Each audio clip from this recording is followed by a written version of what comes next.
Hey guys, welcome back to my channel. My name is Kimberly. For those of you who are new here, welcome. For today's video, I'm gonna be getting ready and I will be talking about the time I decided to join the army. So as you guys can tell, my hair is not done, my face not done.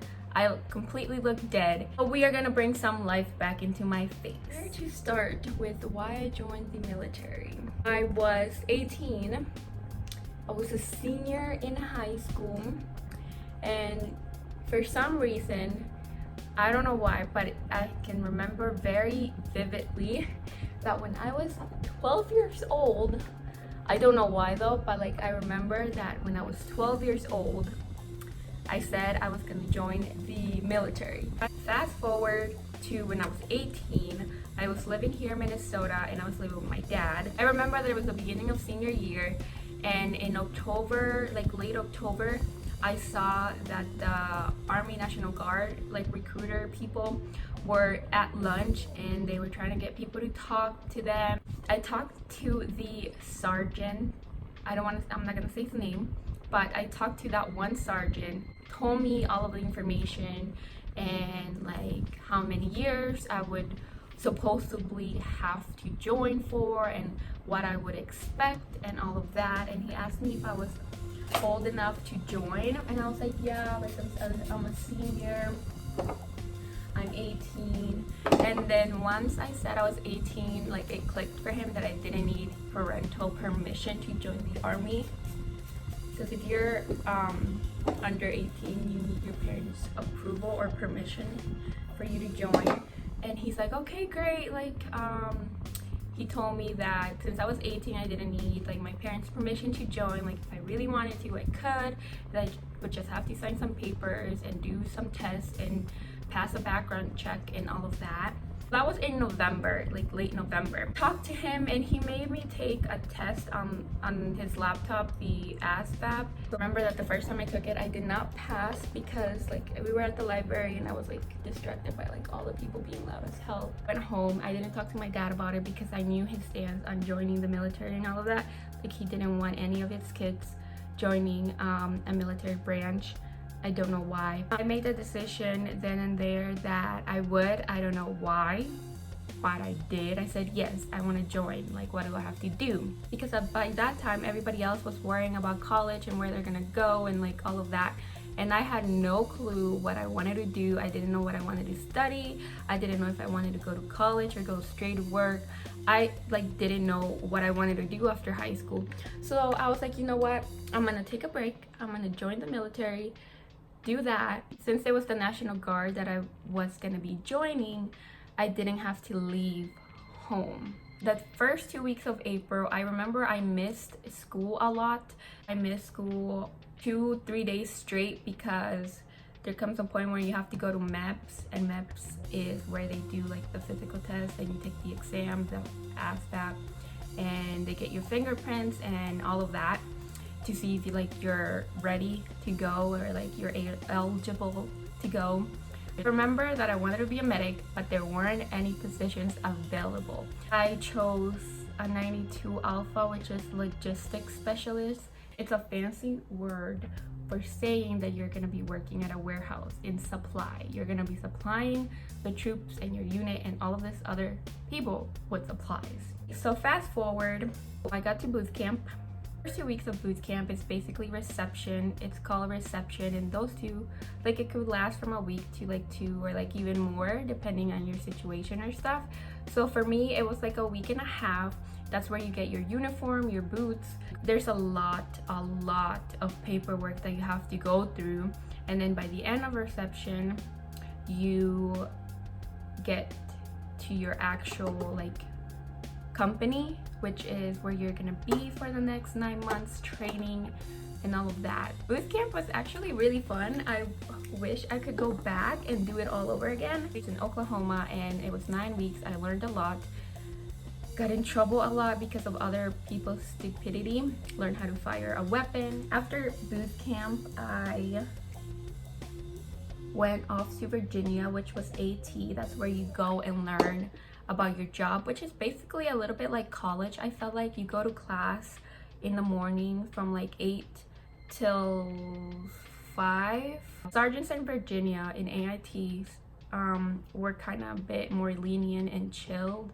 They weren't as strict as the drill sergeants in basic training, and that's because basically what you do is like you get up, you do your workout and training in the morning, and then after that you go back to the barracks, the like dorm rooms, you shower, you change into your uniform, and you go have breakfast, and then the buses will take you to the school, and you are basically there until like 4:35, and you get like 3-ish breaks, I believe, in between, and then the buses pick you up, they take you to dinner, and then you get a little bit of personal time, and then it's bedtime. Weekends we didn't do a lot, it was kind of like our day off, but on Saturdays we did still have to like work out in the mornings, and then after breakfast the sergeants would either have something for us to do. Some days we wouldn't work out, we could wake up at whatever time we wanted.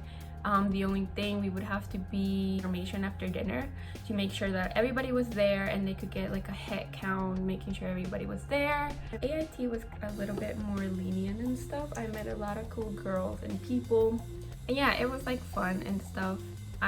And AIT, I graduated AIT in late February, I believe. My mom and my sister and one of my brothers went to Virginia to watch my graduation and spend a little bit time with me before I had to leave, before I had to come back to Minnesota and report to my company sergeant.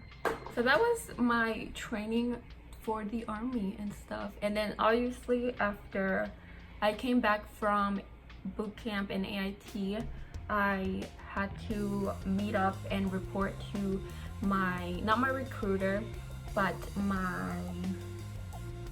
I don't remember what they're called, oh my gosh. But basically I had to report to this one sergeant, so he knew that I was back, and so he would get my paperwork going, and I would figure out which unit and where I would have to go for training. Yeah, so I went, I think the next day I came back, I went to meet up with that sergeant. He did all my paperwork, he basically had it processed, and he told me where I would be drilling. He told me like what days I would have to show up and what would I expect and what to bring. He told me when my first drill was and what time I should be there and what to bring and all of that stuff and who to look for, and yeah, and then he's like, welcome to the army, and then I left. So my first drill came, and I actually knew one of the girls that was already there.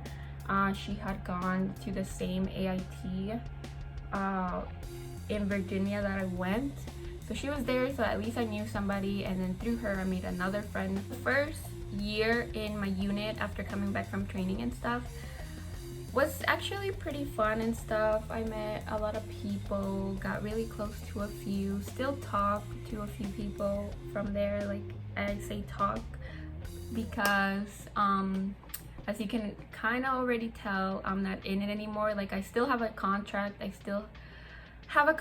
until my full 8 years are completed.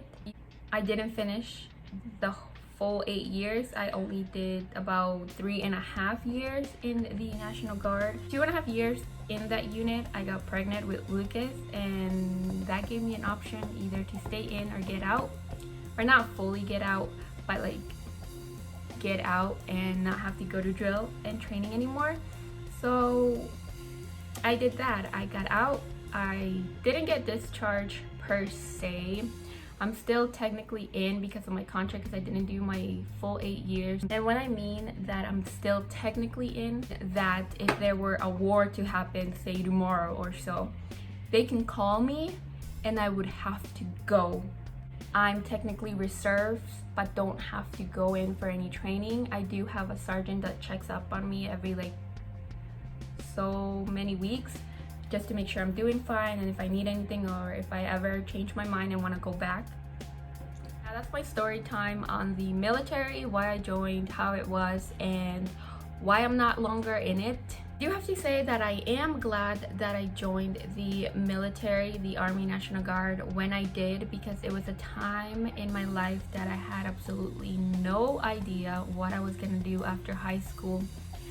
So for me, it was kind of nice to go and actually do something with my life, and if it was for like a couple years. I'm happy I did, because I have a lot of great memories, a lot of new skills. I learned how to shoot a weapon. I was able to drive Humvees and military vehicles. I got to sit in a tank, and I really liked the experience. I loved the people that I met, and I would not change it at all. If I do wish I could just go back and just do basic training again, like all the physical stuff we did. I liked learning everything that I did. I liked the obstacle courses and everything that I had to pass to graduate, and all the people that I met. You know, it's not very like detailed, and that's because I can't really mention a lot per se, because it is the military. Like, I can't mention everything for privacy security reasons. Hope you guys enjoy these story times that I have been doing lately. I hope you enjoy this one. I will list everything that I use, and I hope you guys enjoyed. Like, honestly, I hope you do. Like and comment down below any other story times you want me to do, and if you aren't already, subscribe. I'll see you guys on my next video. Bye.